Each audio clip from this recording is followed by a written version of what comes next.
Hi, it's Joan. Today's Korean Sura is called Romans, and before it covers the content of it, which describes God, and then the other part has to do with our duties as people of belief.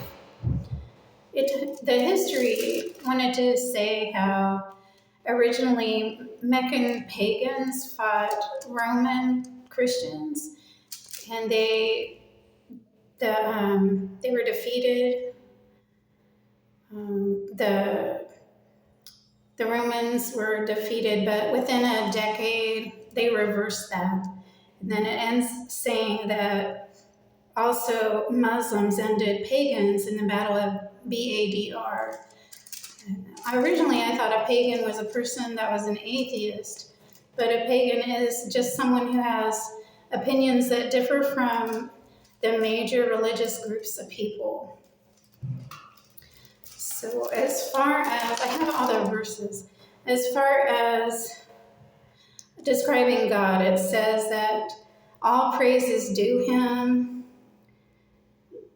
We're not to be a polytheist, that He never fails in a promise, that He controls life and death, that He created each one of us. And the way we can prove that is that we have no ability to make an original human being. We can only make copies. And the verses, God never fails with promises is verse 6. All praise is for Him, verse 18. That He controls life and death is verse 19 and 40. That He created each one of us is verse 54.